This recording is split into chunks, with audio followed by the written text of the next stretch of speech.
Rites of Passage. An Invocation. Titan's methane oceans roiled. Saturn's crushing gravity caused massive tidal waves to surge across the moon's surface. In the comforting blackness beneath the waves, the tide swells and contracted like the breath of a great beast. Within that churn of elemental forces, the proto-worm Asa slumbered. She was not asleep in any sense her bonded guardian would understand. For the frail humans, sleep was a frantic, uninhibited state. Their minds roamed freely between terror, ecstasy, and oblivion. It was not a condition that Asa recognized as restful. Instead, the proto-worm's attention drifted peacefully among quantum fields unspoiled by physics or matter. Her consciousness diffused from the dense thought forms used by the humans to a more expansive state of being. She was as a mist upon the face of the cosmos. Time flowed through her as a tranquil breeze. Asa. Her serenity was suddenly eroded, as if a Gaia had suddenly formed beneath her mind, sucking her inexorably back into her body. She felt herself sink. Aka, Zeta, Cell, Asa, Aura, Lace. The crushing density of her material form suddenly weighed her down. She calmed herself as she re-identified the oppressive forces as mere physical sensation. I separate the true from the dead. The phenomena pulling her back was familiar. A human voice. The words were sharp and pointed.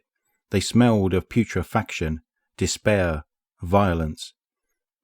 I am the many-mouthed hunger. I am the knife-edged truth.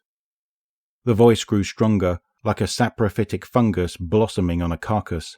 It spread its mycelial tendrils through her mind, an invocation. She knew intuitively that she could withdraw from this connection if she desired. The will of the unseen voice was not so strong as to enthrall her. Not yet. I devour the free. I conspire with my vengeance. Asa suppressed the urge to recoil. Beneath the ritual words, she recognized a discordant note, one of altruism. The speaker was sacrificing themselves as well. They proposed mutual tribulation for a greater purpose, the survival of the universe. Their reciprocal apprehension gave her solace. Asa opened herself up, allowing the voice to resonate within her. I will take what I need. The words in my throat are the weapon in my fist. The gruesome nature of the speaker's method became clear. Asa was to become a vessel for their harvested power, a battery for the profane logic, just like her corrupted kin. Waves of conflicting emotion cascaded through Asa as memories of her flight from Fundament resurfaced. After her escape, Asa had spent millennia in grief for her lost brethren, but always dormant beneath the surface of her despair was a faint gleam of hope, like buried treasure. A hope that one day she might redeem their depravity. A hope which now rose to the surface wielding the very sword she once fled. Ayat, Ayat, Ayat. Upon the final invocation, Asa perceived the fullness of her caller's intent. They sought power not for themselves, or even their species. They fought to preserve the very cosmos as they knew it, to save it from the cruel grasp of a wounded tyrant, using the only tool they could.